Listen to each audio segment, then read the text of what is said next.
Cuman dua hal. Satu, cabut Undang-Undang Cipta Kerja. Ya. Kedua, cabut juga Undang-Undang KPK yang baru. Buat data lawan data ya kan? Nah, kalau mempertanyakan data Tempo melalui jalur hukum, itu takut kebenaran terungkap namanya. Iya. Ini mohon maaf Pak Presiden Prabowo, antara ucapan dan tindakan, termasuk dalam mengelola regulasi, selalu dipertanyakan orang. Perusahaan negara biangnya kapitalis dan negara bagian biangnya kapitalis bisa lebih sosialis daripada negara kita yang katanya sosialis religius ini. Undang-undang dibuat untuk merampok rakyat. Ya.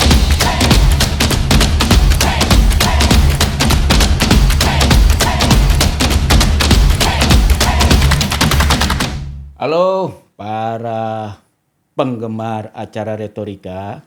Kalian beruntung hari ini kita sedang mendapat berkah kehadiran seorang ahli tata negara Indonesia.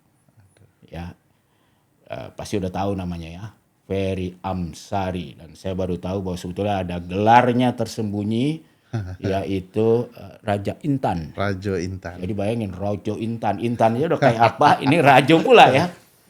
Tapi intan beliau tentu bukan dalam bentuk fisik, tapi keahliannya di bidang konstitusi. Karena Pak Bang Ferry, udah Ferry lah. Kalau orang Minang kita panggil udah aja ya. Ini seniornya ampun kita. Karena udah Rajo Intan kita udah gemetar kan. Ya, dia udah Ferry ini menarik. Kenapa udah Ferry ini sangat dipilih untuk bicara dalam 1 tahun Prabowo ini. Karena kalau kita lihat rencana Presiden Prabowo yang sudah mungkin dari 10 tahun sebelumnya sudah digadang-gadang kalau bahasa Minang adalah yang disebut ekonomi konstitusi. Ya kan, terutama dari pasal 33 kan. Kita baca tuh di Paradok Indonesia. Selalu kalau ada kritik terhadap ekonomi Indonesia, kita harus kembali ke ekonomi konstitusi. Dan tentu pasal 33 itu dari dulu jadi acuan dan jadi perdebatan. Apakah pasal 33 itu harus memiliki, menguasai, hak menguasai negara. Hak menguasai negara itu apa artinya? Apakah menguasai itu artinya harus dimiliki negara atau boleh dilepas dan sebagainya. Jadi mungkin kita mulai dari situ ya, nanti kita melebar ke soal hukum yang lain. Nah, dari pemahaman Uda Ferry sendiri setelah setahun Presiden Jokowi berkuasa, apakah ekonomi konstitusi yang digadang-gadang ini dalam kenyataannya setelah setahun ini menurut Bung Ferry sebagai ahli hukum tata negara sudah mulai kelihatan atau masih samar-samar atau sama sekali nggak kelihatan? Ya, kalau dari pidato presiden selalu disebut, tetapi dalam praktik ya sepertinya jauh api daripada panggang, jauh panggang daripada api gitu lah. Jadi ini baru konstitusi omon-omon ini. Baru omon-omon ya. Kalau mau menggunakan istilah Pak Prabowo sendiri ya, karena beberapa kali pidato presiden, termasuk pidato 15 Agustus kemarin, ini juga tanggal yang aneh karena melanggar tradisi berkonstitusi 16 Agustus pidatonya. Tapi itu tradisi ya, bukan tertulis. Gitu tradisi konstitusi itu Mas BHM adalah sumber hukum juga. Sumber hukum juga. Jadi kemarin Pak Prabowo melabrak tradisi itu. Di pidato itu beliau seringkali mengucapkan konteks pasal 33 soal bagaimana ekonomi itu dikuasai negara, walaupun di bagian akhir baru beliau menyampaikan untuk dipergunakan sebesar-besarnya bagi kemakmuran rakyat. Nah, memang ini timbul tanda tanya ya. Buku-buku yang bicara soal ekonomi konstitusional kita itu banyak juga, termasuk buku Prof. Jimli konstitusi ekonomi gitu ya. Nah, selalu timbul pertanyaan besar soal konteks misalnya pasal 33 ayat 1 Undang-Undang Dasar, bahwa ekonomi disusun secara prinsip sebagai usaha bersama dengan menggunakan azas kekeluargaan. Nah, pertanyaannya Mas Bahayam, keluarga siapa tuh? Menurut Uda Ferry keluarga siapa? Kayaknya ya memang keluarga-keluarga yang elit-elit saja terus-menerus mendominasi ekonomi kita. Padahal bukan itu tujuan penyusun konstitusi kan? Konteks dan makna teks dari kekeluargaan itu bahwa Indonesia sebagai sebuah negara gotong royong, kita ini adalah keluarga semua. Dan harusnya negara memastikan keluarga Indonesia ini sejahtera. Jadi kalau bahasa Uda kali rumah gadang gitu ya. Semacam Indonesia itu rumah gadang buat semua gitu bagi semua ya. Nah, sayangnya kita tidak melihat ke arah itu, apalagi ketika ada penelitian yang menyebutkan bahwa dominasi ekonomi kita hanya dikuasai oleh elit 1% gitu ya. Sementara 99% masih nelongso gitu ya. Nah, ini problematika yang mestinya bisa diwujudkan dalam program pemerintahan. Cita-cita bahwa pertumbuhan ekonomi akan 8% atau Pak Purbaya nurunin menjadi 6% dan segala macam. Itu menurut saya harus bisa terlihat dari berbagai program dan itu tidak terlihat kebijakannya. Dan kalau bicara ekonomi, kita harus juga selesai dengan urusan yang menjadi antitesis kebobrokan ekonomi kita, yaitu kegagalan kita dalam pemberantasan korupsi. Itu juga tidak terjadi, itu masih omon-omon soal ngejar ke Antartika, ngejar ke gurun pasir yang luas dan lain-lain. Jadi kalau saya lihat kita suka lupa, terlalu sering bilang pasal 33 ya. Seolah-olah tidak tersambung dengan pasal 34. Sebab maksudnya para pendiri konstitusi dengan kalau berlaku pasal 33 otomatis 34 bisa dilakukan. Bisa dilakukan, yaitu semua fakir miskin itu dipelihara oleh negara ya kan. Sekarang boro-boro dipelihara malah diusir dengan melalui proyek strategi nasional gitu kan. Saya juga takut tuh pemaknaannya disalahpahami oleh elit. Kalau fakir miskin dipelihara oleh negara, berarti fakir miskin itu terus ada gitu ya. Sehingga dipelihara supaya terus ada gitu ya. Itu padahal jelas itu bukan maksudnya. Harusnya untuk kemiskinan itu dihilangkan. Jadi gitu. boleh dibilang nggak ada lah fakir miskin, karena begitu dia miskin negara pastikan dia keluar dari kemiskinannya ya. Ya, ada beberapa program berkaitan dengan konsep fakir miskin dipelihara oleh negara. Yang seringkali hanya timbul dalam bentuk program tapi eksekusinya selalu gagal. Misalnya jaminan kesehatan itu di pasal konstitusi pasal 28D soal jaminan kesehatan itu juga banyak sekali gitu ya.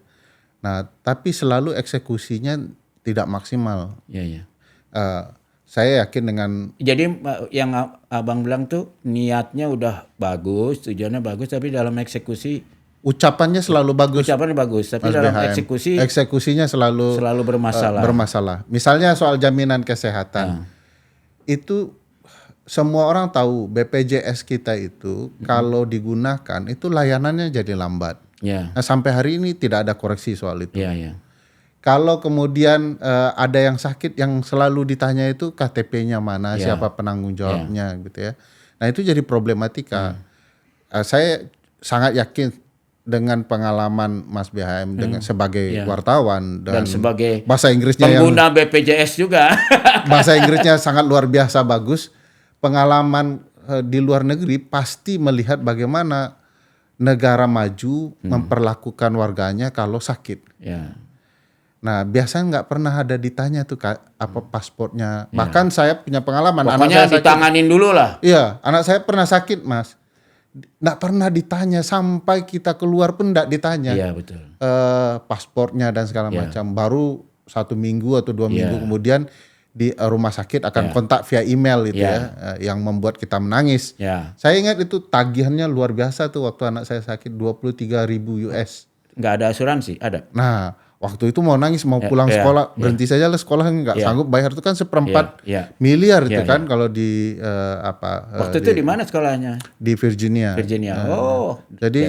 Jadi begitu saya nyesal nih, kayak berat nih membayar ini, nangis tuh sama istri, pulang aja lah. Tapi profesor saya bilang, kenapa Anda tidak kasih tahu saya? Ini nomor dinas sosial, silakan kontak.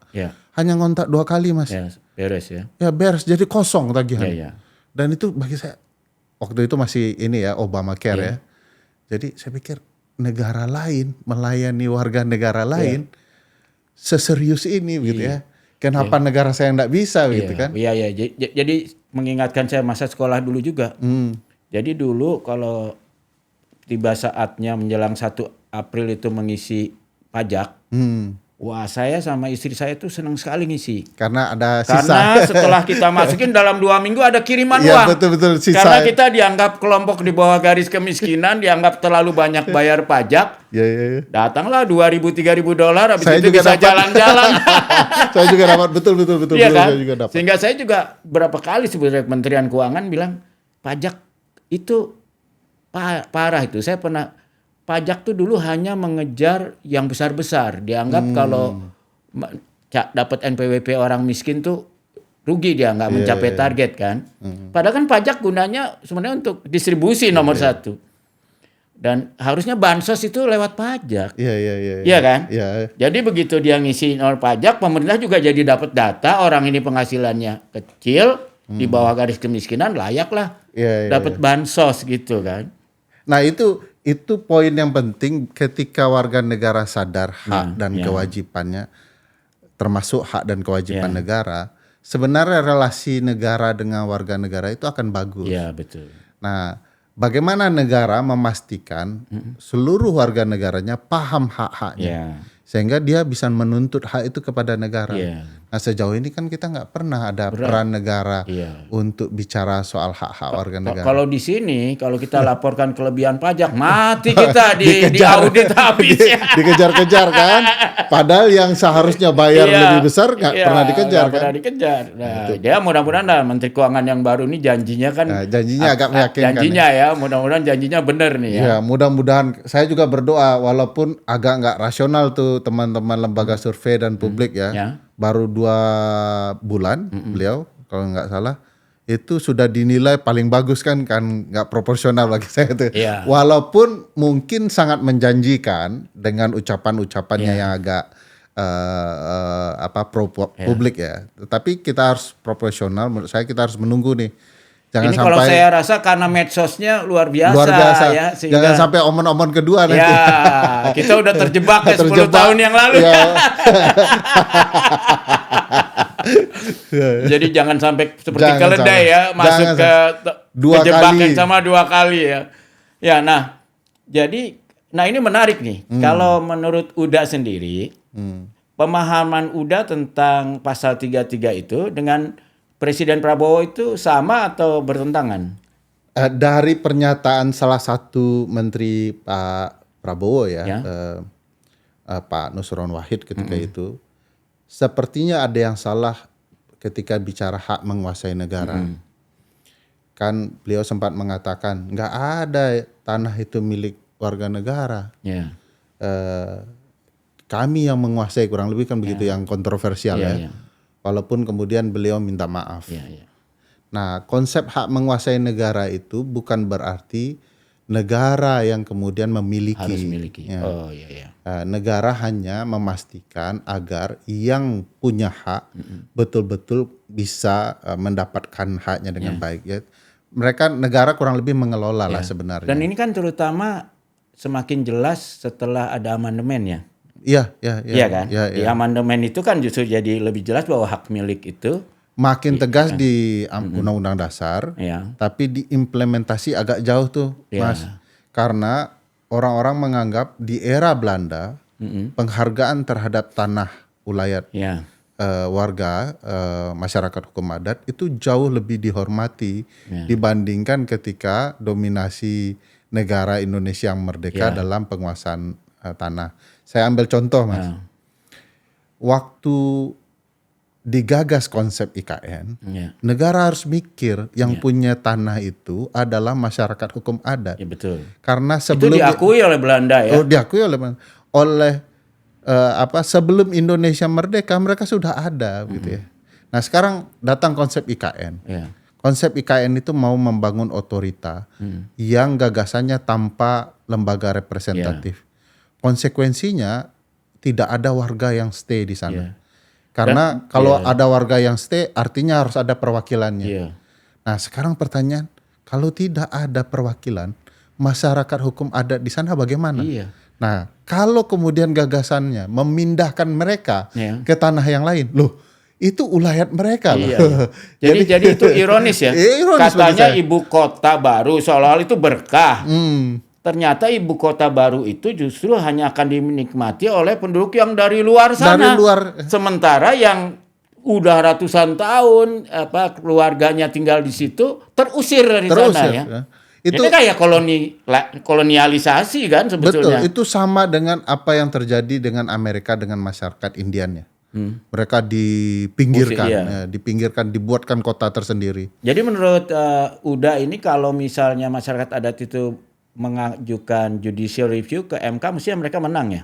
Ya Terhadap harusnya undang-undang itu MK ya? melindungi itu. Tugasnya kan sebagai the guardian of Ya. the constitution. Kemarin kan udah dimenangkan kan, paling nggak orang adat kalau dia bekerja di hutan itu dia nggak boleh diganggu kan? Ya itu wilayah teritorial mereka. Iya. Kan negara tidak bisa masuk Iya. ke sana sebagai itu ruang hutan adat. Iya. Tapi jangan lupa Mas, bahwa ada undang-undang cipta kerja sebagai penyakit luar biasa. Nah kalau Pak Prabowo mau dianggap berhasil menurut saya, dua hal saja. Saya menunggu cuma dua hal. Kalau publik mungkin lebih banyak ya. Cuma dua hal. Satu, cabut undang-undang cipta kerja. Kedua, cabut juga undang-undang KPK yang baru. Keluarkan Perpu 2 ini saya mulai mikir kayak apa Prabowo perlu ditunggu nih.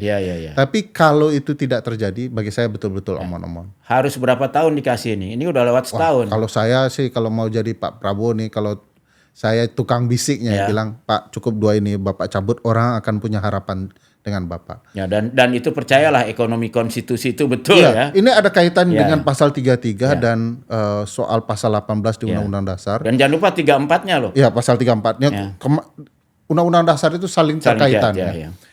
Karena dibuat dengan gagasan yang sama soal konsep negara Indonesianya kan. Nah kaitannya Undang-Undang Cipta Kerja itu membangun sentralistik. Sementara gagasannya di pasal 18 adalah otonomi yang seluas-luasnya. Supaya pasal 18 provinsi, kabupaten, kota bisa mengurus ekonomi sebaik-baiknya agar orang sejahtera. Kan sebenarnya yang berhadapan langsung dengan problem masyarakat adalah pemerintahan daerah.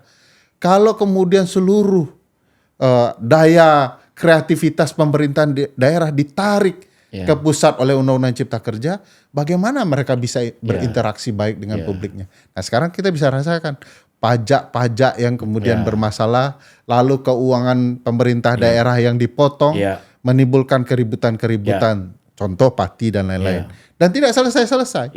Nah ini dan ada satu yang sangat simbolik terhadap undang-undang tadi itu adalah nasib di Rempang kan. Itu kan rakyat yang sudah ratusan tahun. Iya kan? Ya, hanya dan karena ketika bisnis. Presiden Jokowi juga sudah menjanjikan akan diberi surat bahkan surat tanah. Ternyata pemidanaan. Bahkan yang protes dipidanakan. Jadi bagi saya itu kalau tadi itu pencabutan undang-undang itu dari sisi dari sisi regulasi. Kalau fakta di lapangan, coba kita lihat bagaimana sikap Presiden Prabowo terhadap penduduk Rempang ini kan? Nggak ada terlihat sikap yang sepatutnya sebagai seorang presiden. Presiden malah mendapatkan informasi, tetapi tidak melakukan eksekusi yang nyata. Saya nggak tahu kenapa presiden pidatonya terlihat berapi-api dan ingin menyelesaikan banyak masalah. Tetapi begitu eksekusi itu tidak terjadi. Walaupun kita harus fair juga nih. Udah ya kita kritik-kritik tapi kita akui juga lah. Kalau dari beberapa hal yang sebetulnya keputusan yang sudah inkrah. Misalnya Sitorus itu. Lalu beberapa lagi. Tapi tidak pernah dieksekusi. Sekarang betul-betul dieksekusi ya. Kalau itu ya yang kebun sawit betul, dan kemudian tambang ilegal timah itu segala benar-benar dieksekusi sih sekarang ya. Saya sedang menunggu kebetulan apakah kasus-kasus yang berkaitan dengan Sitorus itu betul-betul dieksekusi dan dinikmati oleh publik. Misalnya soal plasma rakyat. Nah, ini perlu saya tunggu nih. Betul-betul pasal 33 atau enggak nih ya?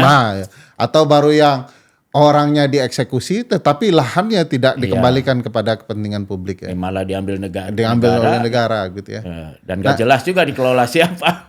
Nah Rempang itu Mas BHM itu contoh yang menarik, Papua jadi contoh yang menarik, Pati menjadi sangat menarik, dan kedatangan para gubernur ke Menteri Keuangan kemarin juga sangat menarik soal problematika ekonomi yang dihadapi oleh daerah.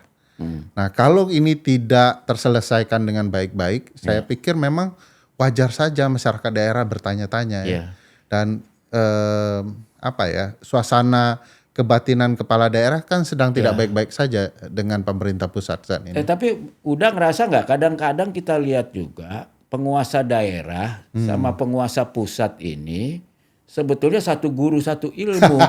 Sama-sama tidak mensejahterakan rakyat. Jadi dia tidak menjalankan pasal 33 hanya untuk keluarga dia sendiri gitu loh. Betul. Bukan untuk rakyat, sehingga pasal 34-nya nggak bisa jalan gitu kan.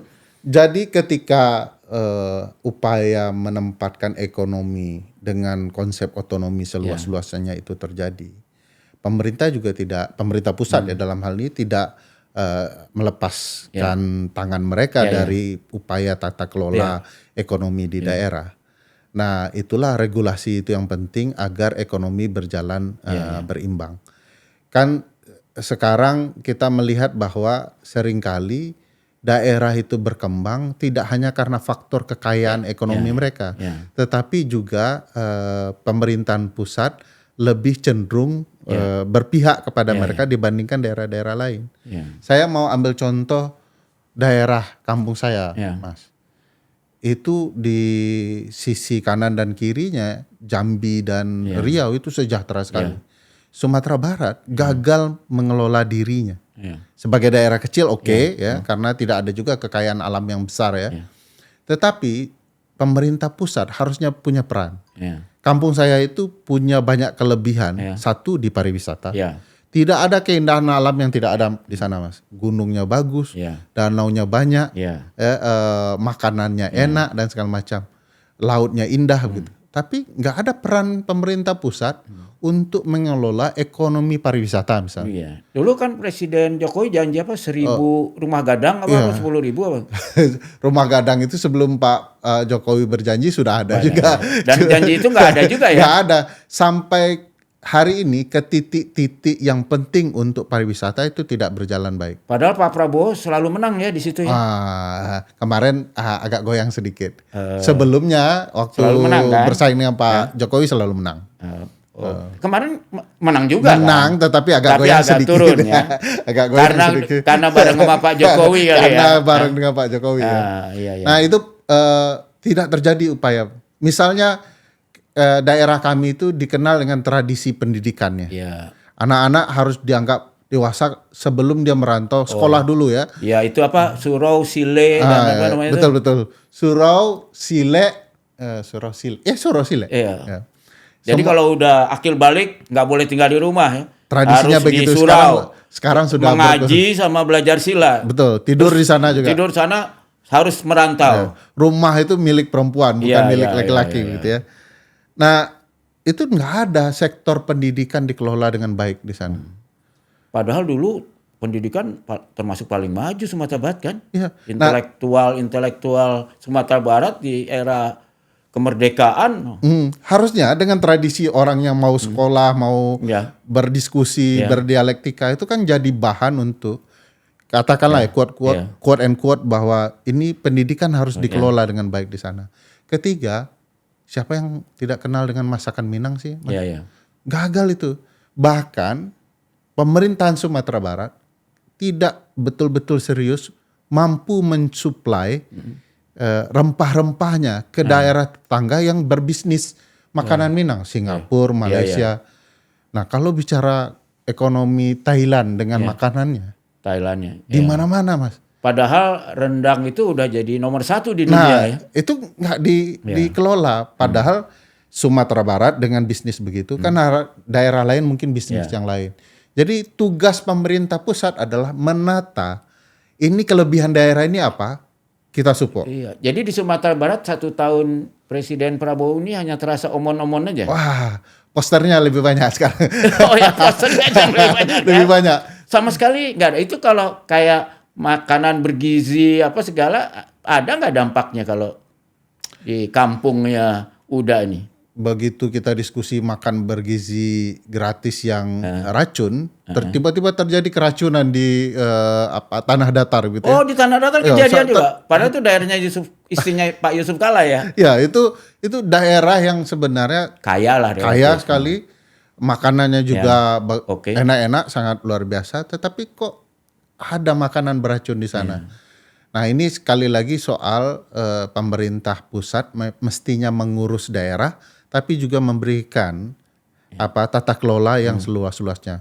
Karena secara politik, Mas, itu membantu kita menemukan kepemimpinan nasional dengan konsep begitu. Jadi otonomi diberikan seluas-luasnya. Daerah yang ternyata, bagus perkembangannya. Siapa pemimpinnya?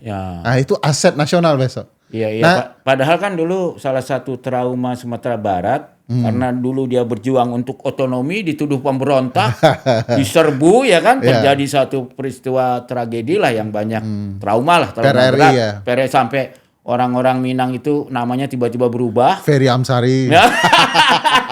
Menghilangkan identitas keminangannya ya. Irwan Prayitno. Iya, dan peran politik mereka yang tadi naik dominan sebelum peristiwa itu menghilang boleh dikata ya. Iya.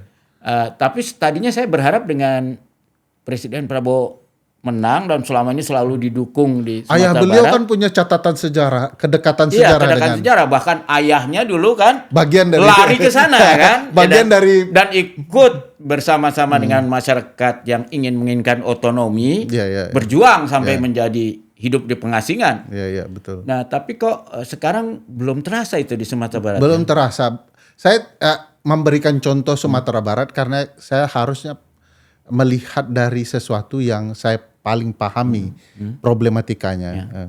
Belum lagi kita lihat daerah yang lain. Padahal hukumnya otonomi sudah ada. Sudah ada pasal 18 itu, Undang-Undang Dasar. Jadi ada kalau pemerintahan Pak daerah. Uda Ferry boleh bisikin Presiden Prabowo, apa yang mau dibisikin? Ya itu, cabut Undang-Undang Cipta Kerja karena itu ya. menghilangkan semangat pasal 18 Undang-Undang Dasar. Menghilangkan otonomi daerah di undang-undang pemerintahan daerah. Sentralisasi lagi. Sangat balik sentralisasi. Ini undang-undang buatan Pak Jokowi yang mestinya dicabut oleh Presiden Prabowo. Dan itu sebetulnya kalau Pak Sumitro masih hidup mungkin mereka marah ya. Betul itu. Marah betul ya beliau ya. Itu dedengkot ekonomi yang sangat paham apa karakter ekonomi bangsa kita. Dan otonomi, bagaimana pentingnya otonomi. Beliau yang kemudian terlibat di PRRI itu kan bicara soal mengkritik pusat. Sentralisme ya. Harusnya daerah-daerah bisa berkembang, tidak ada upaya untuk mengkerdilkan daerah dengan seluruh kewenangan ditarik ke pusat. Nah, Undang-Undang Cipta Kerja itu menarik seluruh kesempatan ekonomi berkembang, kemandirian daerah dan lain-lain itu, Mas. Tapi kenapa kok sampai sekarang undang-undang itu kok ketika dibawa ke MK nggak dicabut juga ya, Bang Ferry? Gimana lihatnya itu? Ya memang banyak. Apalagi ada Hakim Agung yang temannya Bang Ferry di situ. Itu guru saya. Gurunya. Rata-rata guru saya di MK itu ya. Iya, ini problematika putusan MK kadang-kadang inkonsisten. Itu kalau dibuat catatan banyak sekali tabrakan-tabrakan putusan. Nah, masing-masing hakim punya cara pandang hukumnya sendiri. Nah, kita berharap hakim yang sudah ada saat ini betul-betul berupaya menegakkan konstitusi dengan baik. Nah, kan kita lihat tuh ada putusan-putusan monumental baru, pemilu begitu ambang batas yang hilang dan segala macam. Ada semangat baru ya. Ada semangat baru nih. Setelah kepleset oleh paman ya. Nah, ada semangat baru, Mas. Tetapi kan juga ada beberapa hal yang dipertanyakan, misalnya Undang-Undang TNI kok dibiarkan. Itu kan merusak TNI kita sebenarnya, harusnya MK perbaiki. Jadi ada yang bagus, ada yang dipertanyakan, termasuk soal Undang-Undang Cipta Kerja. Bukankah MK dulu yang menyatakan Undang-Undang Cipta Kerja inkonstitusional bersyarat. Jadi penuhi dulu syaratnya, baru dia konstitusional. Kalau tidak, selama itu akan inkonstitusional. Tapi kan kemudian dikerjain kan? Tapi tiba-tiba kemudian keluar perpunya Pak Jokowi dan MK membiarkan itu hidup dalam bentuk lain gitu ya. Nah ini jadi problematika yang menurut saya MK perlu perbaiki serius supaya nilai konstitusional di Undang-Undang Dasar kita itu tumbuh. Termasuk nilai di pasal 33, pasal 34, pasal 18, pasal 28. Dan itu sebetulnya secara politik itu Presiden Prabowo sangat mampu untuk melakukan perubahan itu kan kalau kita lihat ya. Kita lihat dalam 1 tahun pertamanya, kalaulah dibilang prestasi utama Presiden Prabowo adalah membuat atau merevisi semua undang-undang yang dia perlukan untuk menjalankan programnya kan? Yes. Iya kan? Dalam setahun ini semua seperti nggak ada perlawanan itu di parlemen itu. Ya karena koalisi mutlak itu kan. Iya kan. Seperti nggak ada perlawanan gitu loh. Sehingga semuanya selesai ya. Walaupun mungkin kita harus akui juga salah satu peran besarnya itu ya sahabatnya Uda Ferry juga ya, Bang Dasko. Uda Dasko ini kan sebagai apa, kalau dibilang di orkestra itu dia konduktor. Ya, tapi di partai politik. Udah goyang sekarang. Tapi memang kalau Uda Ferry nggak dengar juga ya, kalau kita dengar dari orang-orang dalam sana lah. Memang peran Uda Dasko ini kan targetnya setahun pertama untuk membereskan semua undang-undang partai politik lah. Nah, setelah setahun ini Panglima baru akan muncul untuk eksekusi. Ambil alih ya. Eksekusi kan. Kan semuanya udah beres ini, mau bikin badan untuk menjalankan MBG sudah ada badan jadi, bergizi. Ya kan? Untuk supaya semua partai mendukung pembatasan kabinet sudah dibongkar ya kan? Menteri banyak. Banyak. Yang penting semua partai happy. Jadi dia mau bikin apalagi itu anggaran pertahanan besar nggak ada masalah ya kan? Penambahan militer nggak semuanya. Polisi dan militer boleh masuk ke ruang sipil. Itu gitu. Semua dia sudah selesai. Semua undang-undang yang dia inginkan boleh dibilang sudah selesai. Bahkan saking hebatnya Uda Dasko ini sampai dalam beberapa kesepakatan yang sudah dicapai dengan berhasil Uda Dasko oleh presiden malah diundurin sedikit. Karena dianggap ini masalah bisa berlebihan. Malah presiden kan sebenarnya luar biasa itu. Nah, tapi kembali ya saya karena ini kita bicara 1 tahun dan sama Uda Ferry ini keahliannya tata negara itu. Selain pasal 33 dan pasal yang dampaknya ke pasal 34 ini yang kelihatan masih omon-omon pelaksanaannya ya. Itu pasal berapa lagi dari konstitusi yang rasanya kok tidak dijalankan oleh Presiden Prabowo selama setahun ini? Kalau bicara pasal konstitusi sangat banyak problematika.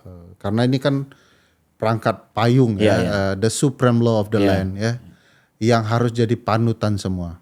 Misalnya soal tadi Mas BHM singgung soal TNI dan kepolisian. Pasal 30 Undang-Undang Dasar. Tugas kepolisian dan TNI itu cuma satu. Satu bidang keamanan, satu bidang pertahanan. Tidak ada tugas lain. Karena harapannya betul-betul profesional. Dan kita ketahui kedua-dua institusi tidak profesional. Kenapa? Karena digoda dengan jabatan lain. Terlalu banyak di sektor ruang sipil dimasukkan. Bahkan sampai disebut partai coklat ya. Iya, sekarang 2 partai, Parcok satu, Parjo. Kalau di film Dirty Food 2 itu disebut kedua-duanya yang pada dasarnya hanya akan merusak 2 institusi ini. 2 institusi ini tidak akan baik kalau ngurusin yang lain. Nah, kita mau kesejahteraan kepolisian dan TNI, prajurit itu betul-betul dikerjakan dengan baik. Jadi uang-uang alutsista itu ganti jadi kesejahteraan prajurit. Tidak kemudian menempatkan jenderal-jenderal terlalu banyak di ruang sipil yang sebenarnya tidak sehat untuk institusi kita. Di Dirty Food 2 diceritakan tuh Mas bahwa gara-gara penambahan jumlah aparat di mana-mana, bahkan kalau TNI sampai 1 juta menjelang 2029 nanti, itu hanya akan membuat konsep pertahanan semesta atau pertahanan global kita makin melemah. Sementara dunia lain sudah bicara alat-alat canggih itu. Kita masih menambah orang gitu ya. Nah ini problematika, harusnya fokus. Malah mau beli kapal induk lagi. Kapal induk bekas sudah beli dan bekas ya. Udah 40 tahun nih saya. Dengan uang sebanyak itu kan harusnya mikir alat pertahanan kita betul-betul canggih tanpa mikir nambah jumlah orang. Ini kodam ditambah dan segala macam ditambah. Ini melanggar pasal 30.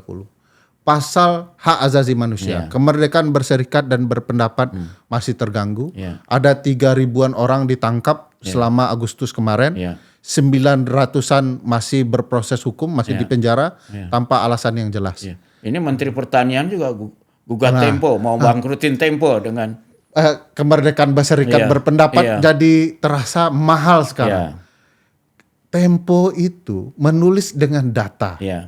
Nah balasnya, Mas, konsepnya dengan data juga. Ini Tempo kan isinya manusia nih. Kalau ada yang salah, balas. Data Tempo tidak tepat sebagai humas dari Kementerian Pertanian. Ini data yang benar. Di sanalah pertarungan demokrasi itu terlihat. Dan membuat rakyat cerdas. Karena lihat data lawan data ya kan. Nah kalau mempertanyakan data Tempo melalui jalur hukum, itu takut kebenaran terungkap namanya. Memang kan selalu dibilang kalau kemerdekaan pers, kemerdekaan berekspresi itu kan kayak lampu terang. Sehingga mereka yang suka bergelap-gelap terganggu dia. Jadi konsepnya ini konsep preman kampung. Preman kampung itu kalau salah dia semakin ngegas. Dia tidak akan berupaya berdiskusi. Dia akan, kamu saya pukul, saya ancam, saya ini. Nah selalu ini cara-cara negara yang tidak tepat. Padahal jadi, kalau daerahnya udah itu berdiskusi itu bagian dari budaya ya. Di warung kalau kita ngegas, orang akan bertanya-tanya, ngapain sih ngegas-ngegas? Jelasin aja. Nah ini menurut saya nggak sehat kalau kemudian negara selalu memberikan rasa pertakut. Orang bisa berbeda pendapat, bisa berbeda data, gitu ya. Bukankah Pak Presiden juga ngomong begitu juga soal perlindungan dan segala macam? Kok faktanya menterinya malah menjalankan sebaliknya? Ini di konsep pasal 17 Undang-Undang Dasar melanggar juga nih. Menteri-menteri itu kan pembantu presiden, tapi kok ngerjakan sesuatu yang bukan kerjaan presiden gitu dan sebetulnya kok bertentangan setidaknya dengan omon-omon presiden ya kan? Sehingga itu, presiden jadi semakin dianggap omon-omon gitu. Itu kalau presiden mau dinilai baik, orang-orang terdekatnya juga harus mengerjakan apa yang dipidatokan presiden. Nah, di kasus Tempo saya merasa memang janggal itu. Apa yang terjadi juga sama dengan masyarakat ya, yang bicara soal fakta yang mereka temukan, kemudian malah sebaliknya. Ingat loh, Tempo publik yang kemudian diupaya kriminalisasi ini punya hak konstitusional di pasal 28F, Mas. Betul. Pasal 28F itu kurang lebih gini, setiap orang berhak atas mendapatkan informasi, kemudian mengelola informasi itu dan menyebarluaskan informasi itu melalui media apapun yang mereka miliki. Nah sekarang Tempo punya hak konstitusional ini enggak? Nah kenapa kemudian hak konstitusional ini diancam dengan pidana? Itu kan sama saja penyelenggara negara melawan konstitusi namanya. Jadi pemahaman konstitusi dari para pejabat kita sendiri ternyata bermasalah ya. Rendah sekali. Padahal udah sempat dikumpulin di Magelang kan. Mungkin harusnya udah Ferry ngajar di sana itu. Kalau yang dia ajar push up, baris per baris pasti nggak akan ketemu itu prinsip itu. Kalau dilihat baju-baju yang dipakai kemarin itu latihan semi militer, bukan latihan berkesadaran terhadap konstitusi. Dan ya itulah kalau Presiden Prabowo ketika belum jadi presiden menulis Paradok Indonesia di mana-mana bicara tentang ekonomi konstitusi, mestinya di tempat kayak Magelang itu yang harusnya dimaksud ekonomi konstitusi itu dipertegas ya. Pasal 33 itu pemahamannya persisnya seperti apa? Nah, ini menarik karena Mas menyinggung konsep ekonomi konstitusi pasal 33. Pasal 33 itu tidak mungkin diterjemahkan terlalu jauh. Jadi orang mencoba tafsirnya harusnya begini, enggak. Karena dia punya kaitan dengan pasal-pasal lain di konstitusi. Misalnya pasal 33 soal ekonomi. Itu ada cerita bahwa di pasal 33 ayat 3 bahwa ekonomi kita itu harus berwawasan lingkungan. Iya. Wawasan lingkungan ini terkait dengan pasal 28H. Iya. Setiap orang berhak mendapatkan lingkungan hidup yang sehat. Iya. Nah, ekonomi kita, Mas, menciptakan lingkungan hidup tidak sehat. Iya. Contoh kasus GAK di Raja Ampat itu merusak lingkungan. Padahal Raja Ampat itu adalah aset dunia, bukan negara lagi itu. Orang mau menyelam melihat keindahannya, melihat alamnya yang indah. Itu bisnis ekonomi itu. Digituin aja sudah ekonomi itu sebenarnya. Tapi kok kemudian kekayaannya dikeruk untuk dapat elit menikmati kekayaan dengan cepat. Nah, ini cara melihat pasal 33 yang selalu salah dari kebijakan negara kita. Dulu dihentikan, tiba-tiba dijalankan lagi. Dan sama kalau saya lihat misalnya salah satu juga pidato, dan di Indonesia Paradok lah, karena itu saya anggap janji politiknya Presiden Prabowo ya. Dia menganggap dua negara yang sukses mengatasi kemiskinan dari seluruh negara dunia itu Cina dan Singapura. Iya kan? Yang intinya adalah dua-duanya mengandalkan BUMN lah. Dan itu katanya sesuai dengan pasal 33 karena negara yang menguasai gitu kan. Tapi dalam prakteknya kita lihat kan BUMN ini mengelola kereta cepat malah bisa ambruk gitu. Ini beberapa BUMN karya, walaupun itu bukan salah Presiden Prabowo ya. Itu temannya. Presiden sebelumnya. Itu mau ambruk juga nih. Kita lihat Jiwasraya, asuransi segala macam itu. Jadi malah jauh dari memakmurkan bangsa sesuai pasal 33 malah membuat kita terjerembab utang dan sebagainya. Nah, dalam mengambil contoh Cina dan Singapura itu dari sisi tata negara konstitusi bermasalah nggak? Jadi kalau dilihat pendapat ibu dan bapak bangsa kita, our founding fathers and mothers,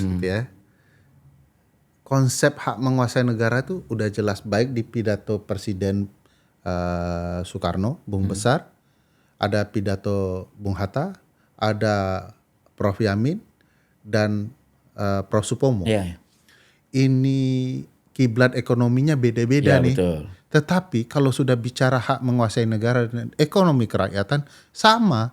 Ceritanya soal mensejahterakan orang banyak. Sosialis lah gitu ya. Jadi pola mereka sama walaupun cara pandang mekaniknya beda ya. Nah, ini kita ceritanya sama soal pasal 33, tapi jalannya beda-beda gitu ya. Jadi bagi saya kalau dilihat Bung Besar mengatakan bahwa ini melarang konsep ekonomi kita dikuasai oleh segelintir elit. Yang ada adalah ekonomi gotong royong. Supomo bahkan konsepnya negara integralistik. Itu lebih konservatif lagi ya. Konservatif betul, bahwa warga negara jangan khawatir. Kami negara ini orang tua akan selalu baik berbuat kebaikannya. Sangat ini ya.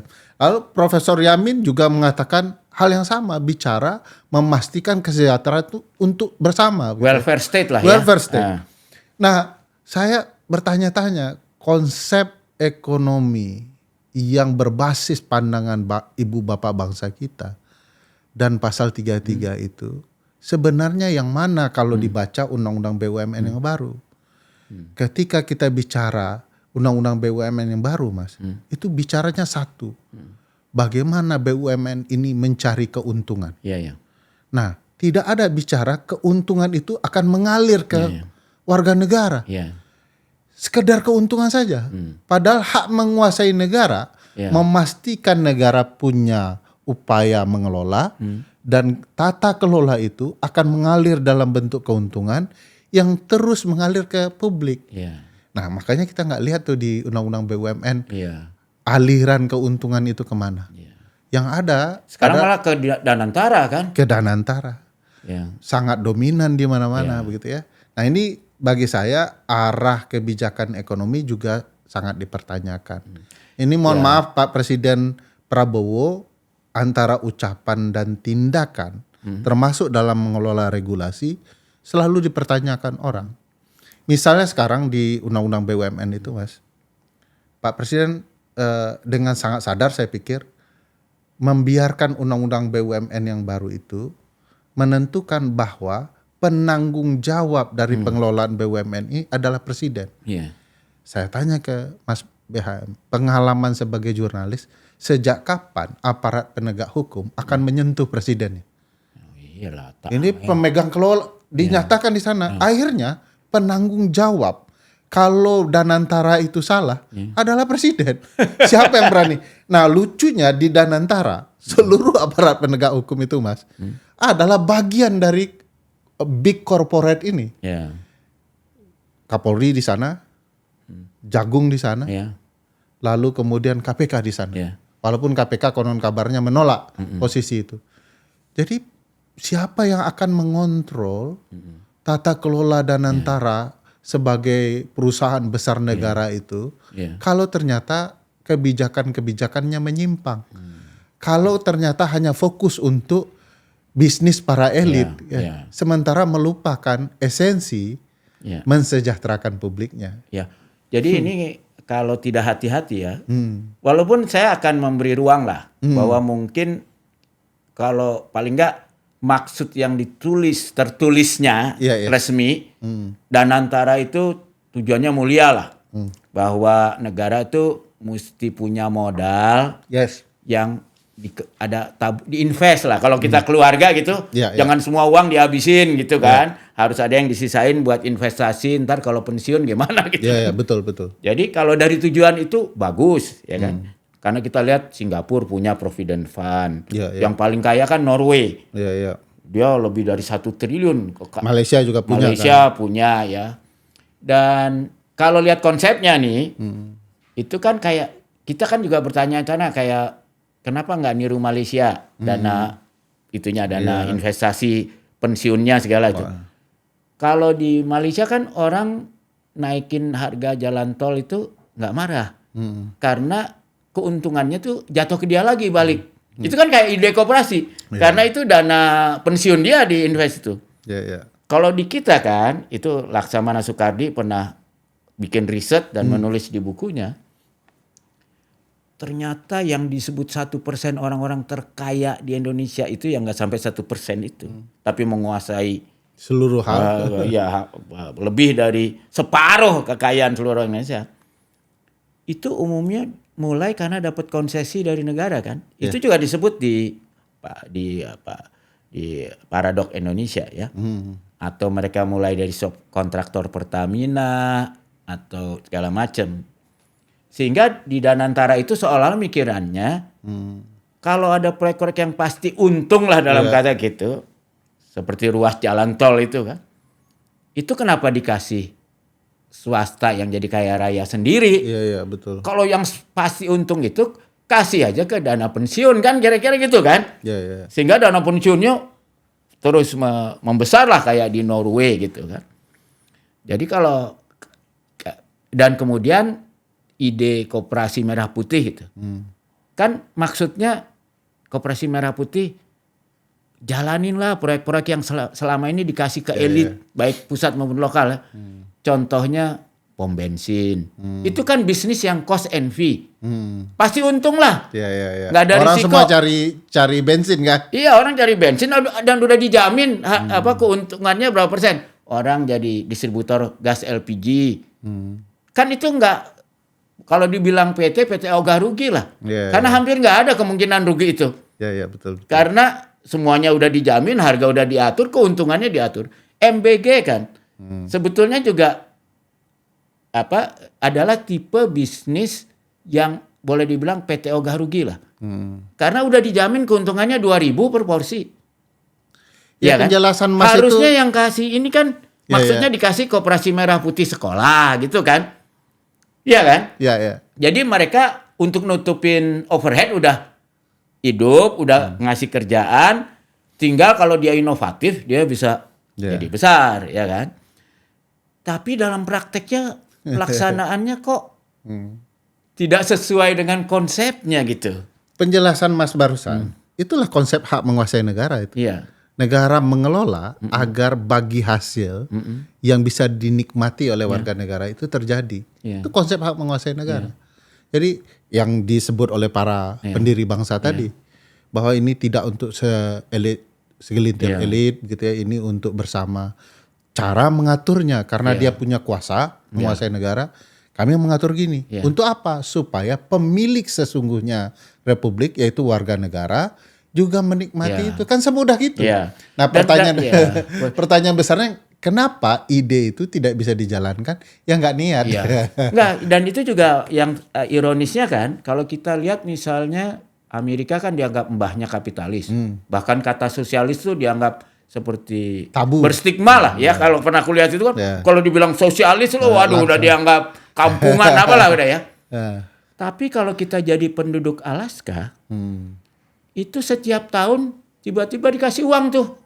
Hasil keuntungan dari, kan Alaska banyak minyaknya, penduduknya sedikit, lumayan itu uang. Ya. Betul. Kita sementara kita tanya di mana di Sulawesi ini yang penghasil Morowali. Itu penduduknya dapat apa tiap tahun? Selain perusakan lingkungan hidup dan ya kan? Dan pengusiran dari daerah. Dan sebenarnya di Indonesia itu sudah ada yang dipraktekkan. Cuma anehnya kok dipraktekannya oleh perusahaan mbahnya kapitalis. Yaitu di Freeport kan. Kalau di Freeport itu kan suku Amungme sama suku apa satu lagi tuh. Kan penduduk asli di Freeport tuh Amungme sama apa ya? Satu lagi lupa. Papua lah pokoknya ingat lah ada 2 suku itu. Dia berhak mendapat 1% dari pendapatannya Freeport tiap tahun ya. Dan itu besar, tahun lalu 1,3 triliun. Semacam CSR bagi hasil dan lain-lain gitu. Ya, semacam bagi hasil dan pada penduduk asli gitu loh. Jadi kan dia kan dirusak gunungnya, bayangin gunung di Freeport tuh kan yang tadinya gunung jadi danau karena dikeruk ya. Sungainya kan dibuang limbah itu. Tapi paling tidak seperti orang Alaska, suku asli Amungme dan apa satu lagi itu dapat tahun lalu kalau nggak salah 1,3 triliun kira-kira. Sehingga orang Amungme dan orang suku asli ini dia mau sekolah kemana aja, ke luar negeri ke apapun nggak usah khawatir lah. Jadi kita lihat contoh kan, contoh di Alaska, di Indonesia juga ada. Tapi kenapa nggak berlaku di semua? Kenapa justru perusahaan negara biangnya kapitalis dan negara bagian biangnya kapitalis bisa lebih sosialis daripada negara kita yang katanya sosialis religius ini. Pak Presiden kan juga menyinggung soal di buku Paradoks Indonesia itu soal bagaimana Cina bisa menjalankan pasal 33. Lebih baik. Lebih baik. Tetapi di titik tertentu sebenarnya dan 34-nya lebih baik. Faktanya mereka menjadi kekuatan ekonomi paling kuat dan sekarang. Kemiskinan udah hilang. Udah hilang gitu. Nah, saya tidak melihat bahwa negara kita termasuk pemerintah akan mengarah ke upaya menerapkan pasal 33 itu secara serius. Yang ada adalah elit-elit ini sedang melihat pasar ekonomi yang menguntungkan mereka. Dekat dengan Cina bukan berarti Presiden Prabowo itu anti Amerika. Enggak, ya. Dekat dengan Donald Trump bukan berarti mereka mau menjauh dari Putin gitu ya.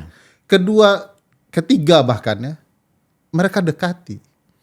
Pak Prabowo bahkan itu kan sesuai dengan Bung Hatta kan, mendayung antara dua karang, di antara 3 karang. Tetapi prinsip Bung Hatta mendayung di antara itu untuk keuntungan bangsanya. Nah ini kan kalau kita lihat, kita tidak tahu apa konsesi yang hendak dibangun oleh Presiden dengan Donald Trump yang meminta bisa dipertemukan dengan Eric dan Don Junior ya. Apakah itu azas kekeluargaan? Kita juga tidak tahu apakah bergabungnya Indonesia dengan BRICS itu akan mengakibatkan ekonomi kerakyatan kita menjadi tumbuh lebih baik. Bagi saya dan teman-teman di Dirty Food, ini hanya upaya untuk mencari keuntungan elit tertentu. Bisa saja Presiden maunya para elit ini betul-betul membangun kekuatan ekonomi dengan negara-negara ini untuk kesejahteraan orang. Tapi faktanya, praktiknya, Presiden membiarkan banyak elit ini terus tumbuh tanpa berdampak kepada publik. Nah, kemarin kan pidato di depan Pak Bahlil, saya yang tambang-tambang itu akan saya hukum. Faktanya tidak ada yang terjadi. Penghukuman. Bahkan di IKN katanya ditemukan 4.000 tambang ilegal, bayangin. Jadi ya, dan di Indonesia Parado kan disebutkan kan ratusan triliun dirampok lah kasarnya, sehingga itu harus dihentikan. Dalam beberapa hal harus kita akui ya, paling tidak dari pemberitaan ada tuh yang sudah ditangkap, disita asetnya, sekarang dikumpulin Pak Safri itu.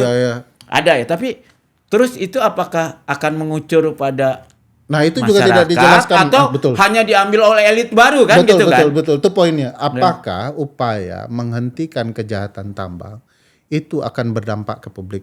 Ada yang ditangkap uang sebesar itu dalam bisnis nikel dan segala macam.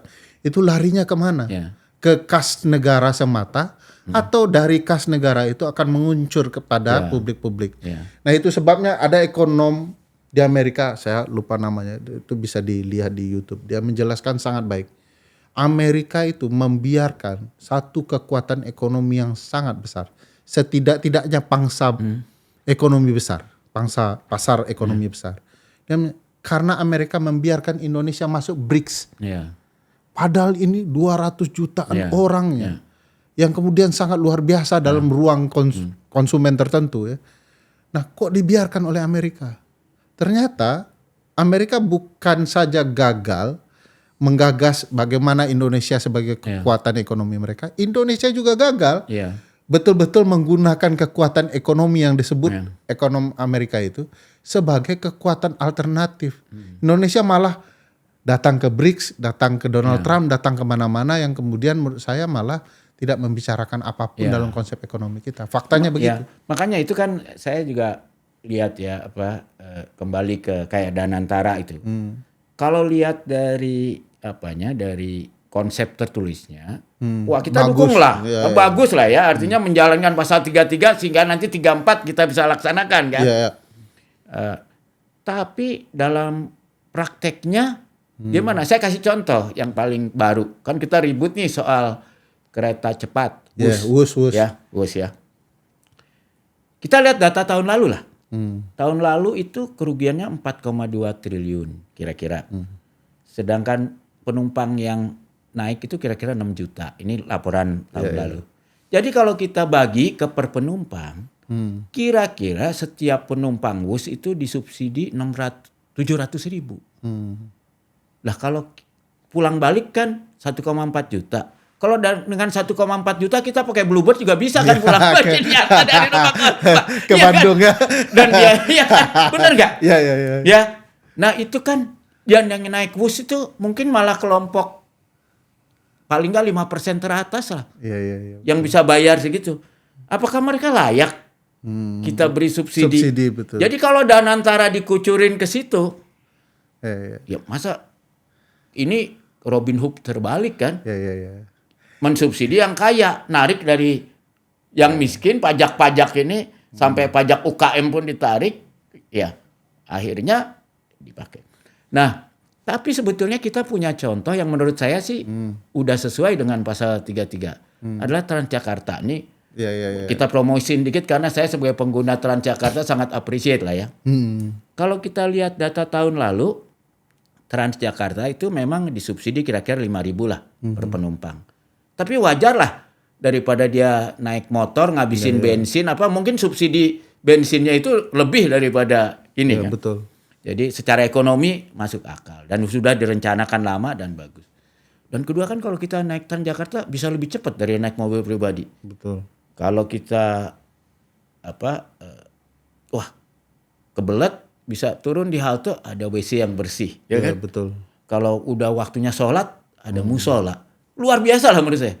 Dan kemudian terus ditambah sehingga makin lama dengan Google Map pun kita tahu nih bus berapa menit lagi datang, berapa menit lagi. Dan model bisnisnya itu menarik. Aset jalan TJ-nya kan punya negara.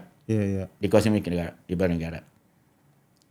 Tapi pengelolaan TJ ini kan adalah koperasi dari para pemilik angkot. Ya kan?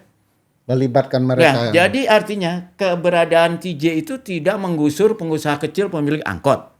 Malah dia dari situ. Dan ternyata bisa dikelola dengan profesional, menguntungkan, Ya. ya kan? Nah, pemerintah memang tidak melihat dari keuntungan finansial tadi, tapi keuntungan ekonomi. Ya. Nah ini kan sebetulnya model yang Bagus sesuai gitu, dengan pasal 33 gitu ya. Ekonomi kolaborasi. Dan kan? yang naik TJ kan bukan pemilik Mercy ya kan, bukan yang 1% Betul. di atas itu gitu loh, ya kan. Jadi Ya,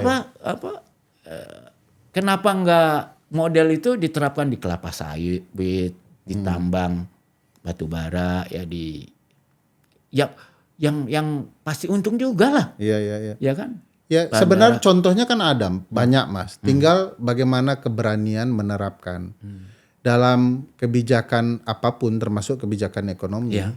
Negara harus siap bertabrakan dengan kekuatan apapun, termasuk elit 1% itu. Tapi saya yakin negara bisa, tetapi kenapa tidak dilakukan? Misalnya contoh negara bisa, di Patriot Bond saja bisa begitu ya. Untuk memaksa para pebisnis menanamkan sahamnya untuk Danantara gitu ya. Apalagi di ruang yang lain sebenarnya. Hal-hal sederhana yang bisa dijelaskan ke publik soal Transjakarta itu kan sebenarnya sesuatu yang besar dalam konsep ekonomi kita. Kenapa tidak diterapkan dan dipaksa para pebisnis untuk melayani dengan konsep ekonomi ini? Ya sederhananya penyelenggara negara kita ikut menikmati ruang elit itu. Itu tidak bisa dipungkiri itu terjadi gitu ya. Apalagi kita ketahui banyak pejabat kita, bahkan di era Pak Presiden Jokowi juga sudah sangat terlihat, satu orang penyelenggara memimpin banyak ini. Kayak nggak ada lagi orang Indonesia ya. Dan ternyata memiliki banyak perusahaan yang berkaitan dengan dirinya. Nah yang beginian kan sebenarnya membohongi publik secara nyata. Yang bicara soal ekonomi akan menjadi lebih baik dan segala macam. Urus ini dulu deh. Karena dengan begitu, dengan sendirinya ekonomi kita akan membaik. Dan bahkan ya kita sudah melihat, sudah pakai tahap undang-undang dibuat untuk merampok rakyat ya. Betul. Iya kan? Nah, undang-undang mineral, tambang mineral misalnya. Iya kan? Sehingga hak negara yang ratusan triliun hilang gitu loh. Di Dirtivot 2 kami menyebutnya 3O, Mas. Otak, otot, ongkos. Di otaknya undang-undang diubah supaya kemudian bisa menjalankan kepentingannya, ototnya aparat dan proses hukum. Ketiga, ongkosnya kepentingan ekonomi elit. Nah ini 3 mara bahaya yang mengintai Indonesia karena mereka menggunakan 3O ini untuk kepentingan elit, bukan untuk kepentingan rakyat. Ya jadi saya ingat juga nih, dulu waktu saya masih Pemret Tempo, kita investigasi satu perusahaan yang gila-gilaan ngemplang pajaknya. Dan kita berani karena kita bisa dapat data mereka. Jadi bisa dapat hard disknya yang dikasih oleh seorang karyawan. Dan di situ ada, saya nggak bisa lupa sampai sekarang, ada satu email antara seorang manajer lapangan kepada manajer pusat korporasi. Intinya manajer itu minta izin menyuap pejabat Indonesia. Sekaligus harga-harganya. Iya, lalu dia tanya, ya kan dia jawab, dia boleh nggak dia menyuap pejabat ini? Dari pusat menjawab, berapa keuntungan yang kita terima kalau kita lakukan suap itu? Dijawablah, karena tanah kita berapa ribu hektar, kalau PBB-nya diturunin 2 kelas gitu, maka penghematan bayar PBB kita aja 100 miliar setahun. Sementara jadi dia minta izin jawab. Lalu keluar izin dari pusat bilang, Anda diizinkan maksimum 1 miliar. Jadi bayangin, hanya dengan investasi menyogok 1 miliar, negara hilang 100 miliar. 100 miliar tiap tahun. Jadi kalau 10 tahun itu udah 1 triliun. Satu perusahaan doang itu. Satu perusahaan. Jadi saya lihat pejabat elit kita ini tidak hanya serakah, tapi juga Ya, dalam betul, berkorupsinya. betul, ya, ya. Bayangin kalau dia tahu ini orang 100 miliar setahun, Betul. kok dia cuma terima 1 kali. Nah itu korupsi yang seperti itu selalu bicara ego elit kan. Ya. Penyelenggara negara kita nggak mikir Ya. dampak yang dapat dirasakan masyarakat kalau mereka tertib pajak. Tapi mereka mikir sogokan ke dirinya yang mereka terima. Dan itu kan yang sekarang terjadi pada MBZ yang keracunan kan. Mereka mau ningkatin keuntungan dirinya, akhirnya anak orang masuk rumah sakit. Iya. Iya kan? Ya. Dan biayanya berapa rumah sakit negara keluar itu? Iya, betul. Jadi tidak dihitung faktor ekonomi lain yang dirugikan dari negara kan. Jadi dia pikir yang merugikan orang lain atau negara. Tapi dia tidak sadar ternyata itu merugikan dirinya dan negara itu sendiri, betul. Dan saya punya pengalaman ketika dulu saya diminta jadi konsultan independen DKI. Saya akhirnya karena tadinya saya minta gubernur gugat pidana lapor pidana aja. Karena ini menurut saya bukti pidananya kuat dan saya bisa minta bantu teman di luar negeri karena ini ada partner asingnya, kita gugat juga sama teman-teman di luar negeri yang mau pro bono lah. Iya, betul. Tapi karena gubernurnya takut dia bilang perdata aja deh. Jangan pidana. Oke, perdata. Jadi akhirnya kita hitung. Saya datangin pengusahanya. Saya bilang, Anda ini kebangetan lah, udah serakah. Masuk gen serakah. Nah, gimana kalau kita cari win-win lah. Yang menguntungkan Pemda, artinya rakyat. Tapi Anda juga nggak rugi lah. Ya oke, akhirnya sepakat. Terus, jadi kira-kira dengan solusi B2B ini, pengusahanya senang, tapi Pemda untung kira-kira 700 miliar lah. Oke. Lapor ke gubernur kan. Gubernur bilang harus periksa dulu oleh KPK dan BPK. Dan perhitungan Anda diaudit dulu oleh Pricewaterhouse kalau nggak salah. Salah satu yang itu. Oke, semua dilakukan paralel kan. Ternyata Pricewaterhouse ya beda-beda dikit lah angkanya. Oke, jadi kita ngadep KPK diundang. KPK bersyarat hanya mau datang kalau unofficial. Oke, nggak apa-apa. Kirim. Aduh, yang dikirim anak-anak muda akuntan yang mungkin baru 1-2 tahun jadi KPK, tapi gayanya tengil gitu kan. Kita presentasi. Dia bilang, jangan, kenapa? Oh udah, ya saya ini namanya akuntan baru lulus kali ya. Pokoknya ikut biarin aja sampai konsesi berakhir gitu. Loh saya bilang, kalau konsesi berakhir kan kita rugi, Pemda rakyat. Kalau ini kan jadi untung 700 miliaran, ini kata PwC loh. Udahlah Pak, dari Bapak diginiin. Marah lah saya kan. Saya bilang saya nggak apa-apa lah ditahan di borgol karena menguntungkan negara dan rakyat. Saya rela lah. Gitu. Tapi yang penting saya bilang, Anda tulis dong kesimpulan nasihat Anda itu. Wah, nggak bisa berani. Mas. Saya secara resmi nggak ada di sini. Ini pertanggungjawaban apa? Tapi itu masih mendingan. Ada pun APK. Wah kali ini saya agak seneng. Orangnya agak senior lah. Dengar itu. Udahlah Mas. Pak saya sarankan biarin aja sampai konsesi berakhir. Loh saya bilang kan rugi kan. Pemda rakyat kita rugi 700 miliar lebih. Alah Pak itu kan bukan uang Bapak ini. BPK nih. Ya. Saya nggak apa-apa nih kalau dibawa BPK ke pengadilan juga rakyat harus tahu lah ini. Mentalnya. Jadi untuk apa kita punya KPK dan BPK yang tidak mau menjaga harta negara. Yang penting bagi mereka cuma ikut norma aja ya. Norma aja. Kalau buat itu kan kita nggak perlu orang, kita kasih bikin AI aja. Betul. Bikin aturan masukin AI. Udah. Itu kata pecatin aja semua itu. Ya kata Prof. Cipto Raharjo itu hukum itu dibuat oleh orang untuk orang. Bukan pula sebaliknya. Jadi harusnya kalau kemudian ada norma yang kemudian malah merugikan orang, breaking the law. Hukum itu diperuntukkan untuk mesejahterakan orang. Dan di dalam hukum kan selalu ada kecuali, maaf kan, kecuali untuk kepentingan publik. Iya kan?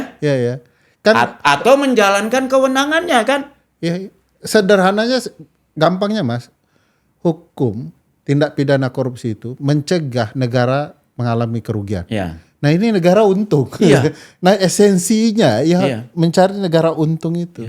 Nah saya pikir memang ada problematika banyak di soal penegakan hukum ya, termasuk perlindungan kekayaan negara dan hak publik itu. Nah, apakah udah melihat 1 tahun Presiden Prabowo ini ada perbaikan di hukum itu? Nah kan tadi kita singgung 2 hal ya. Nggak banyak-banyak. Yang undang-undang ya, 2 undang-undang ya. Cipta Kerja sudah kita bicara aspek ekonomi. Sekarang hukumnya. Kembalikan KPK seperti sebelumnya. Independen ya. Independen. Cabut undang-undang yang dibuat oleh Presiden Jokowi dengan menggunakan Perpu Presiden Prabowo. Ada 2 keuntungan bagi Presiden Prabowo. 1, Presiden Prabowo akan terlihat sebagai presiden. Iya. Dia tidak bergantung dengan kebijakan apapun yang dibuat presiden dulu yang bermasalah. Jadi dia tidak jadi bonekanya Pak Jokowi Tidak, ya. nggak akan ada orang setelah itu menganggap dia dikendalikan, ada campur tangan Jokowi dengan ini. Kedua, kalau dia bicara pertumbuhan ekonomi, dengan mengembalikan KPK kepada aslinya, orang akan timbul kepercayaan, trust kepada KPK, trust kepada proses penegakan hukum, trust kepada upaya pemberantasan korupsi. Walaupun KPK-nya harus direformasi juga sih ya. Itu total tuh, saya pikir harus begitu dikembalikan ke undang-undang KPK yang asli, itu akan ada upaya, harusnya upaya reformasi total Karena di KPK. saya rasa Bunda Ferry juga kecewa kan ketika dulu ada 94 petugas KPK yang dilaporkan memeras tahanan itu. Ya, di lapas ya. Cuma disuruh minta maaf ke publik kan. Ya. Kemudian ketika ditekan akhirnya 15 dibawa ke pengadilan. Ya, sisanya cuma dikasih. Ini kan banyak yang kalau maksudnya kalau KPK sudah berubah jadi sarang koruptor, ya kan memeras tahanan itu korupsi. Ya, betul. Iya kan? Dan itu bagi saya tidak termaafkan harusnya kan? Nggak bisa, untuk KPK nggak bisa dimaafkan. KPK itu. Kalau yang lain mungkin lah orang bicara sudah ada di tradisi di lembaga di lapas itu. Ini KPK. Iya. Orang bangga, percaya, dan tiba-tiba ternyata mekanismenya begitu. Meres begitu ya. Ya, memang akan harus ada perbaikan banyak hal. Dan kalau Pak Presiden melakukan itu dengan langkah awalnya, mengeluarkan Perpu, mencabut revisi Undang-Undang KPK nomor 19 yang buatan Pak Jokowi itu, kita berharap akan ada perubahan kembali di KPK-nya ya. Dan ekonomi juga akan percaya tumbuh karena ada upaya, tidak mungkin kita menyogok penyelenggara negara sehingga kemudian orang mau berinvestasi dengan baik. Nah, bagi saya ini 2 pilihan menarik terutama di isu penegakan hukum. Dan KPK di awal kan justru dia ngejar-ngejar jenderal polisi masuk ya kan. Sekarang mana ada ya? Ya. Kemarin kan kita bisa lihat jaksa bisa kena kan. Nah, ini persaingan antar aparat penegak hukum yang merupakan imbas dari kerjaan Pak Jokowi dirasakan di era Pak Prabowo. Ketika terjadi keributan antara kepolisian dan kejaksaan, kita tahu tentara ikut terlibat melindungi kejaksaan, itu terbuka di depan publik. Harusnya presiden panggil itu bertiga.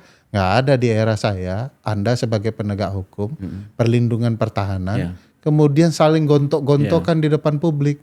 Saya mau tertibkan ini semua. Nah, ini pilihan yang sederhana yang bisa dilakukan presiden.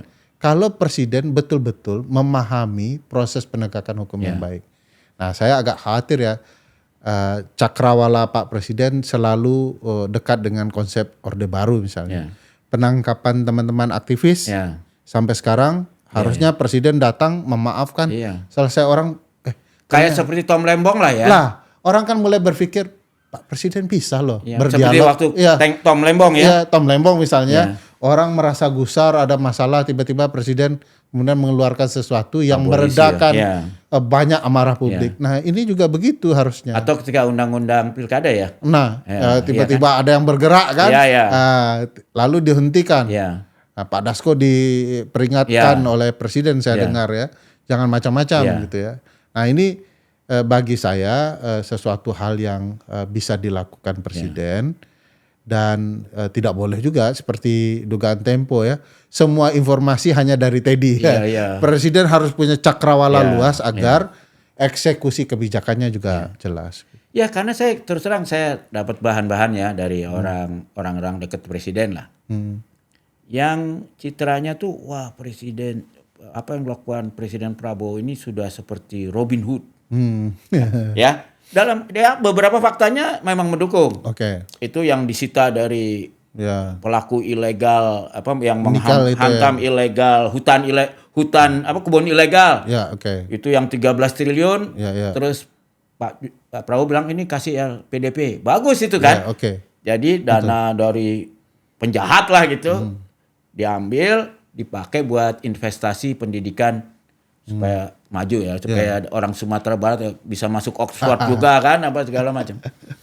Nah, tapi kita terlalu trauma nih, ini beneran apa omon-omon gitu kan? Ya soal keterbukaan sih menurut saya Mas. Kalau dia menyita sesuatu dari kejahatan katakanlah perkebunan, pertambangan, Presiden buat mekanisme terbuka, uang ini mengalir ke kas negara dan dimanfaatkan untuk apa?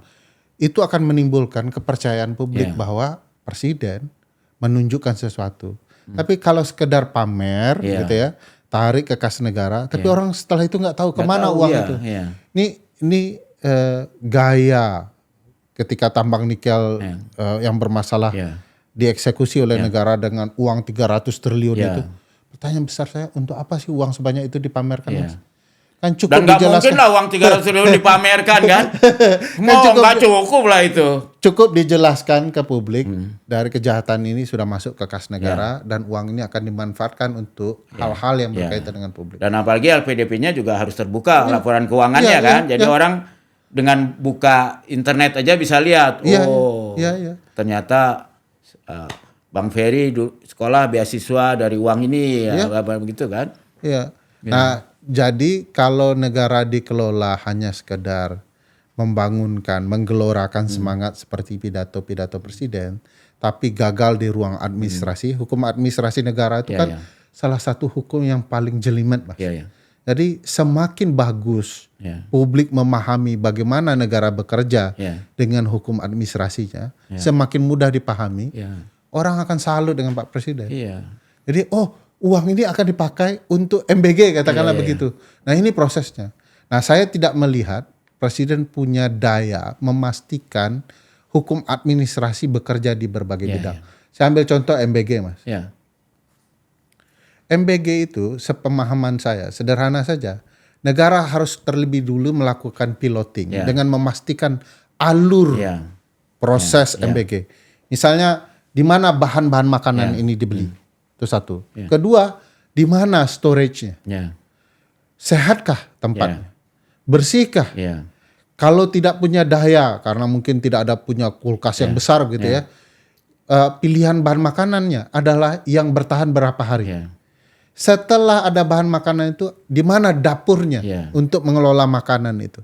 Setelah makanan dikelola dengan dapur yang sehat, kemana dia diantar, bagaimana prosesnya, berapa lama proses itu, sehingga orang yang memakannya juga akan tetap sehat. Nah ini nggak ada ceritanya Mas. Kenapa? Karena hukumnya tidak berjalan. Yaitu pernyataan Pak Presiden bahwa harus ada peraturan pelaksana soal MBG. Sampai hari ini Mas. Karena tidak ada. Gerusu ya. Gerasa gerusu tidak ada. Kalau kita lihat bahkan di rancangan umum pengadaan, bayangkan rancangan umum pengadaan mengatakan bahwa harus dibentuk dapur MBG terlebih dahulu.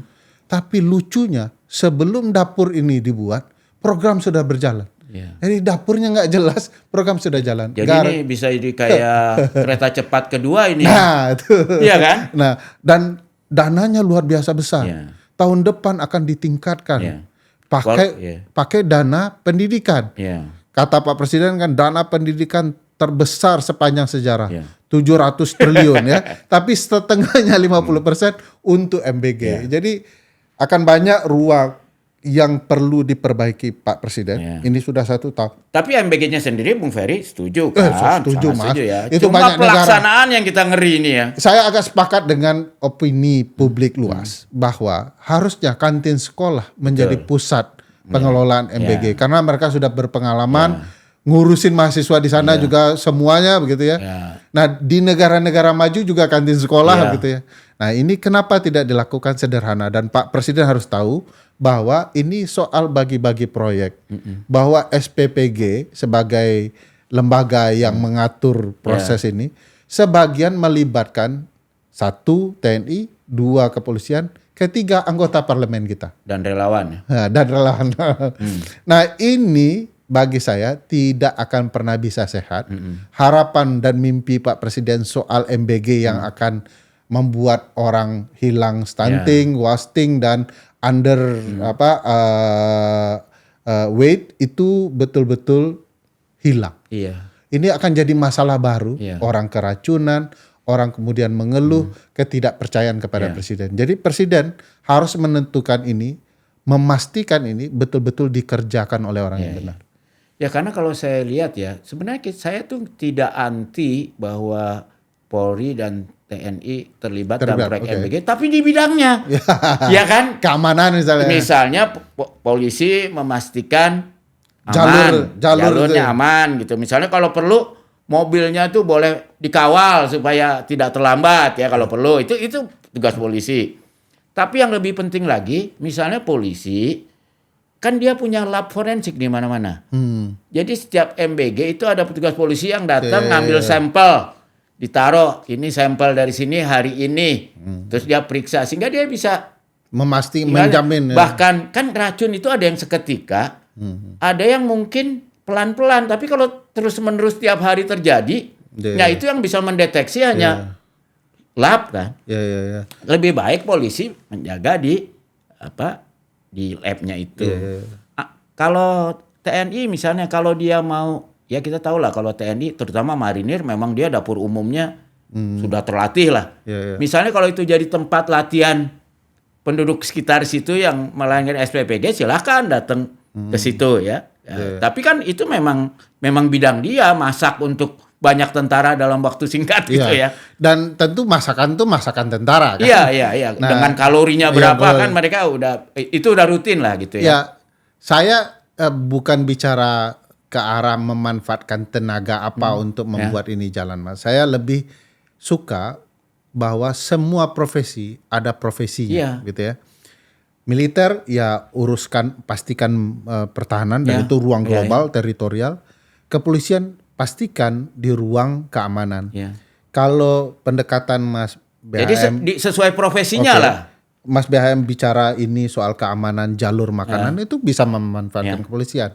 Tapi kalau kepolisian terjun langsung, itu bagi saya itu udah unprofessional conduct. Itu di luar hitahnya ya kan?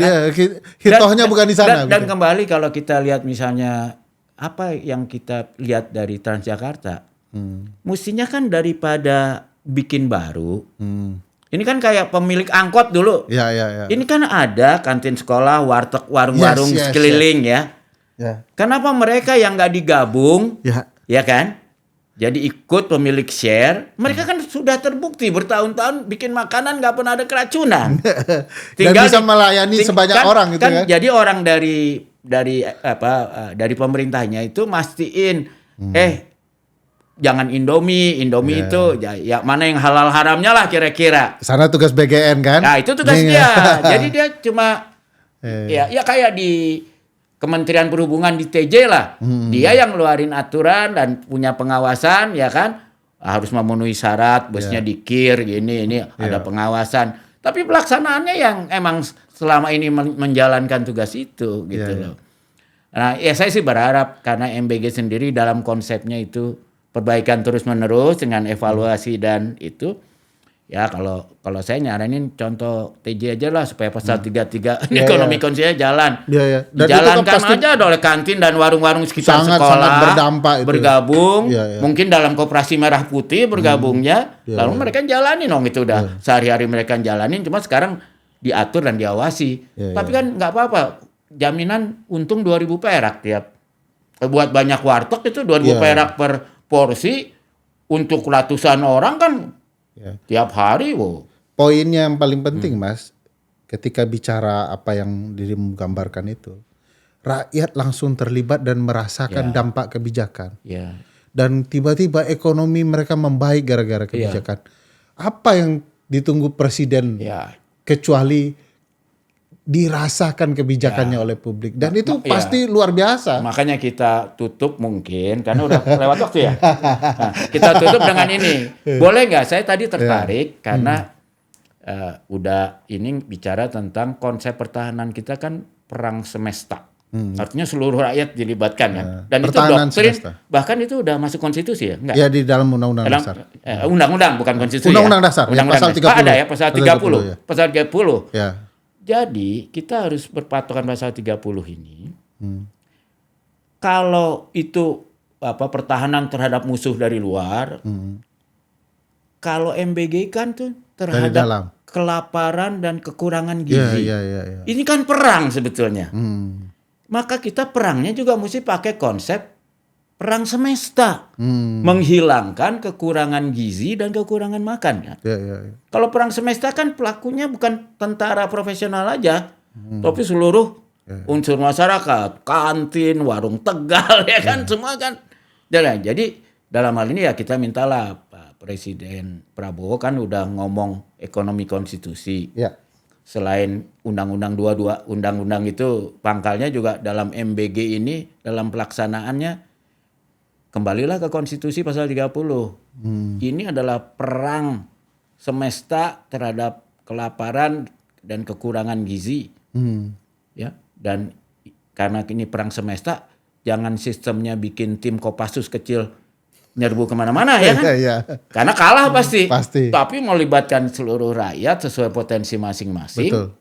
Ya, pemerintah yang punya lab, punya keahlian apa-apa, ya pada pengawasan dan seperti perang semesta lah. Ya. Kan yang untuk keahlian menembaknya apa sih kan diajarkan oleh profesional kan?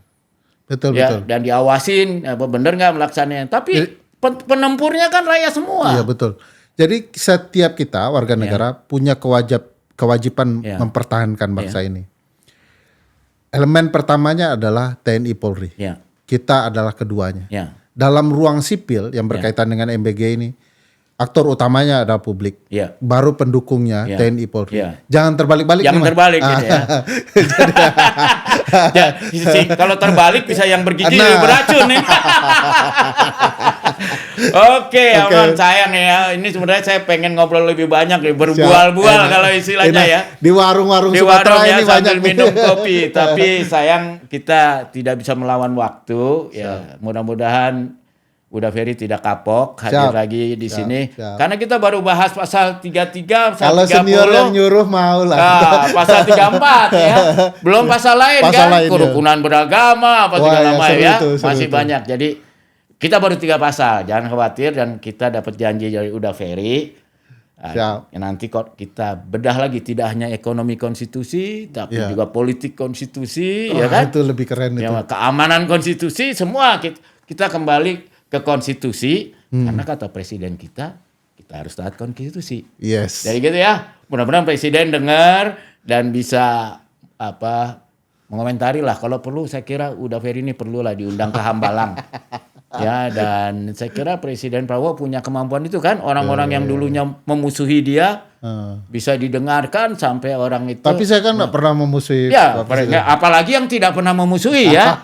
Bahkan yang dulunya memusuhi aja bisa. Ada soal nama-nama di Sumatera tadi, Mas, yang menarik. Ya. Ada anak Sumatera, murid saya, memberikan nama anaknya seperti nama anak Pak Prabowo. Tapi dikasih huruf A, jadi Sumitra. Terinspirasi dari bapak beliau. Jadi bapak beliau itu sumber inspirasi di Sumatera Barat. Iya, dan Pak Sumitro itu kan memang dari dulu penggagas koperasi, bahkan ketua Dekopin, dan anti korupsi. Beliau kan yang terjadi ikor kebocoran 30%. Ekonom pejuang itu. Ekonom pejuang ya. Jadi kita berharap. Dan dia memang ingin Pak Prabowo menjadi presiden untuk menjalankan ini semua sehingga disebut Sumitronomik katanya ya. Sumitronomik. Ya, jadi yang ekonomi konstitusi. Jadi mudah-mudahan Presiden Prabowo mendengar, kalau perlu mengundang langsung lah Uda Ferry ke Hambalang sana ya. Dan kita semua mengamati Karena yang kontribusi kita orang yang di luar kan, kita kan bukan yang eksekusi. Tapi kita membantu dalam bagian perang semesta melawan kefakiran dan perbuatan inkonstitusional.